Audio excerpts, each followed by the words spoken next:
ప్రభునందు ప్రియమైన దేవుని బిడ్డలారా, ఈ ఉదయకాల సమయంలో దేవుని అనుదిన వాగ్దాన ఈ పరిచర్య ద్వారా మరి ఒకసారి మిమ్మల్ని కలుసుకోవడానికి దేవుడు నాకు అనుగ్రహించిన ఈ గొప్ప ఈ భాగ్యాన్ని బట్టి మొదటిగా దేవాది దేవునికి ఎంతగానో కృతజ్ఞతాస్తుతులు చెల్లించినాను. మరి ముఖ్యంగా ఈ అనుదిన ఈ వాగ్దాన ఈ పరిచర్యను వీక్షిస్తున్న ఆత్మీయులకు మీ అందరికీ ప్రభువైన యేసుక్రీస్తు నామములో శుభావందనాలు తెలియజేస్తూ ఉన్నానండి. దేవునికి స్తోత్రం. హల్లెలూయా, హల్లెలూయా.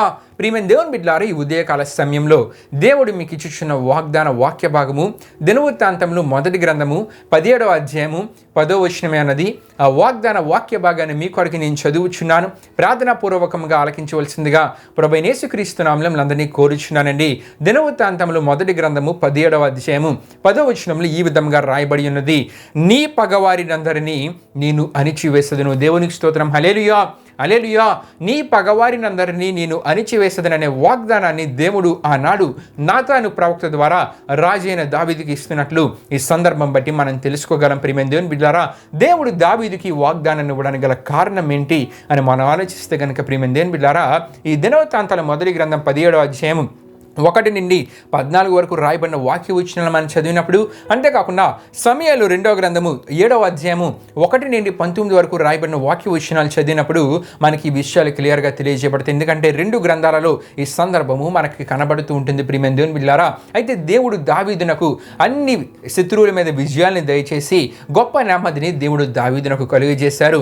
అయిన యుద్ధాలన్నిటిలో దేవుడు అద్భుత విజయాలు దావీదునకు దయచేశారు. ప్రియమైన దేవుని బిడ్డలారా, అయితే దేవుడు దావీదునకు యుద్ధాలలో విజయాన్ని దయచేసి, శత్రువుల మీద విజయాన్ని దయచేసి నెమ్మదిని కలుగు చేసినందుకు దావీదుకి ఒక ఆలోచన కలిగింది. ఏమిటో ఆలోచన అంటే, సమూయేలు 2వ గ్రంథము 7వ అధ్యాయము 1వ వచనం మనం చూస్తున్నప్పుడు, యెహోవా నలుదిక్కుల అతని శత్రువుల మీద అతనికి విజయం ఇచ్చి అతనికి నెమ్మది కలుగు చేసిన తరువాత రాజు తన నగరి యందు కాపురముండు నాతానను ప్రవక్తను పిలువనంపి దేవుడు నలుదిక్కులో ఉన్న శత్రువులందరి మీద దావీదునకు విజయాన్ని దయచేశారు.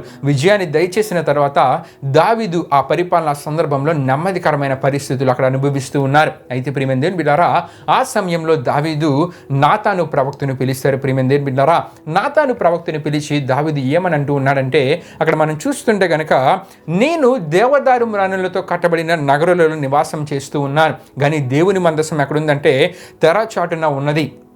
నేను ఒక శ్రేష్టమైన ప్రాంతంలో నివాసం చేస్తూ ఉన్నాను. ఒక శ్రేష్టమైన నగరములో శ్రేష్టమైన ఆ పరిస్థితుల మధ్య నేను నివాసము చేస్తూ ఉన్నాను, కానీ దేవుని మందసం ఎక్కడుందంటే తెరచాటున ఉన్నదని నాతాను ప్రవక్తకి చెప్తూ ఉన్నాడు. ప్రియమైన దేవుని బిడ్డలారా, అప్పుడు నాతాను ప్రవక్త దావీదుతో ఏమంటారంటే, దేవుడు నీకు తోడుగా ఉన్నారు కాబట్టి నీ మనసుకు తోచినదంతా నీవు చేయని దావీదునకు తెలియజేసి నాతాను ప్రవక్త వెళ్ళిపోతారు. అయితే ఆ దినము రాత్రి దేవుడు నాతాను ప్రవక్తకి ప్రత్యక్షమై దేవుడు దావీదునకు దీవించబోతున్న ఆశీర్వాదాల గురించి, దావీదులో నా కృతజ్ఞత ఆ హృదయం బట్టి దేవుడు దావీదుని ఏ విధంగా ఆశీర్వదించబోతున్నారో తెలియజేస్తున్న సందర్భంలోనే ఈ వాగ్దానాన్ని ఇస్తున్నట్లు మనం చూస్తుంటాం. ఆ వాగ్దానమే, నీ పగవారినందరినీ నేను అణిచివేసెదను. దేవునికి స్తోత్రం. హల్లెలూయా, హల్లెలూయా. ప్రియమైన దేవుని బిడ్డలారా, దేవుడు దావీదునకి ఈ వాగ్దానాన్ని ఇవ్వడానికి గల కారణం ఏంటంటే, దావీదులో ఉన్న కృతజ్ఞత హృదయము. దేవుడు తన జీవితంలో ఒక నెమ్మదికరమైన పరిస్థితి కలుగు చేసినందుకు దావీదు కృతజ్ఞత హృదయుడై ఒక ఆలోచన దావీదుకి కలిగింది. ప్రియమైన దేవుని బిడ్డలారా, నిజమే, ఈ దినాల్లో చాలా మందిని మనం చూస్తుంటాం. దేవుని ద్వారా కార్యాలు వారి జీవితంలో అనుభవిస్తూ ఉంటారు. దేవుని ద్వారా గొప్ప విజయాలు వారి జీవితాల్లో వారు పొందుకుంటూ ఉంటారు. ఆ విజయాలు పొందుకున్నంత వరకు భక్తి జీవితాన్ని కలిగి, ఆ విజయాలు పొందుకున్న తర్వాత వారికి వారిగానే అవన్నీ సాధించగలమని చెప్పి వారికి వారిగా గొప్పలు చెప్పుకుంటూ ఉంటారు, కానీ దేవుని మహిమపరిచే ఆత్మీయతలో చాలామంది ఉండరు. ప్రియమైన దేవుని బిడ్డలారా, కానీ ఇక్కడ దావీదుని చూస్తూ ఉంటే దేవుని ద్వారానే తనకు నెమ్మది కలిగిందనే విషయాన్ని గ్రహించి ఒక కృతజ్ఞత హృదయుడిగా దావీదు ఇక్కడ మనకు కనబడుతూ ఉన్నాడు. ప్రియమైన దేవుని బిడ్డలారా, కృతజ్ఞత హృదయం అనేది క్రైస్తవుని జీవితంలో ఎంతో అవసరము. దేవుడు నీ జీవితంలో కార్యాన్ని చేసినప్పుడు, దేవుడు నీ జీవితంలో అద్భుత విజయాలు దయచేసినప్పుడు నీవు కృతజ్ఞత హృదయం కలిగి జీవించాలి. దేవుని ఎడలో ఒక కృతజ్ఞత హృదయం నీవు కలిగి ఉండాలి. దావీదు కృతజ్ఞత హృదయము దావీదులో ఉంది కాబట్టి ప్రియమైన దేవుని బిడ్డలారా, దావీదును దేవుడు ఈ విధంగా ఆశీర్వదిస్తూ ఉన్నాడంటే, ప్రియమైన దేవుని బిడ్డలారా, ఎవరిలో అయితే కృతజ్ఞత హృదయం ఉంటుందో వారి వాగ్దాన ఆశీర్వాదాన్ని వారి జీవితంలో వారు పొందుకోగలరు. దేవునికి స్తోత్రం. హల్లెలూయా, హల్లెలూయా. నీ పగవారినందరినీ నేను అణిచివేసేదననే ఈ వాగ్దాన ఆశీర్వాదం ఎవరు పొందుకుంటారంటే, దావీదు వలె ఎవరైతే దేవుని ఎడల కృతజ్ఞత హృదయం కలిగి ఉంటారో వారు ఈ వాగ్దాన ఆశీర్వాదాన్ని వారి జీవితంలో వారు పొందుకోగలరు. అయితే పగవారు అంటే ఎవరని చాలామంది ఆలోచిస్తూ ఉంటారు. పగవారుగా ప్రియమైన దేవుని బిడ్డలారా చాలా సందర్భాలలో కుటుంబంలో ఉన్నవారే పగవారుగా మారుతూ ఉంటారు. అంతేకాకుండా స్నేహితులలో ఉన్న వాళ్ళే చాలామంది పగవారిగా తయారవుతూ ఉంటారు. బంధువులలోనే చాలామంది పగవారిగా మారుతూ ఉంటారు. అంతేకాకుండా సమాజంలో ఉన్న మనుషులే కొన్ని సందర్భాలలో మనకు పగవారిగా మారుతూ ఉంటారు ప్రియమైన దేవుని బిడ్డలారా. అంతేకాకుండా దేవుని ద్వారా అభివృద్ధిని మీ జీవితంలో మీరు చూస్తున్నప్పుడు, దేవుడు మీకు అభివృద్ధిని కలుగు చేస్తూ ఉన్నప్పుడు దాన్ని అడ్డుపడేవారిగా చాలామంది పగవారు ఉంటూ ఉంటారు. అంతేకాకుండా ప్రాణహాని కలుగు చేసేవారిగా చాలామంది పగవారు ఉంటూ ఉంటారు ప్రియమైన దేవుని బిడ్డలారా. అంతేకాకుండా ఇంకా ప్రాముఖ్యమైన విషయం ఏంటంటే, మీ దగ్గర మాటలు విని వేరొక వారికి చెప్పడం, అంటే విషయాలు చిమ్మేవారు కూడా పగవారిగా ఉంటూ ఉంటారు. అయితే దేవుడు ఏమంటూ ఉన్నారంటే, ఇటువంటి పగవారినందరినీ దేవుడు ఏమంటూ ఉన్నారండి, నేను అణిచివేస్తాను.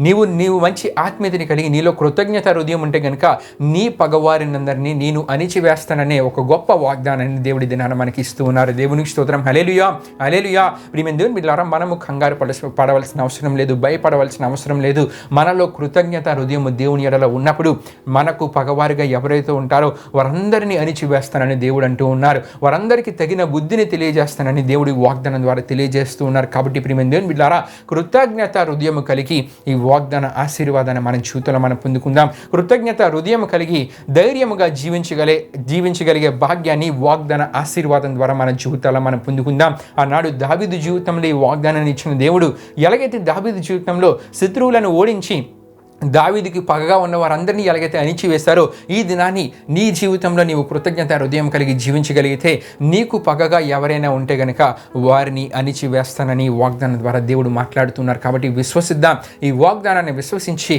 కృతజ్ఞత హృదయం కలిగి జీవిద్దాం. తద్వారా ఈ వాగ్దాన ఆశీర్వాదాన్ని మన జీవితంలో మనం పొందుకుందాం. దేవుడి పరిశుద్ధ వాగ్దానాన్ని మన వినికిల్లో దీవించునుగాక. ఆమేన్. ప్రియమైన దేవుని బిడ్డలారా, ఈ వాగ్దాన కార్యక్రమాన్ని ముగింపురంతో మనం ముగించుకుందాం. అందరూ కళ్ళు మూసుకొని తలలు ఉంచుకుని ప్రార్థనలో నాతో పాటు ఏకీవించవలసిందిగా ప్రభువైన యేసుక్రీస్తు నామమున అందరినీ కోరుచున్నానండి. ప్రార్థన చేసుకుందాం.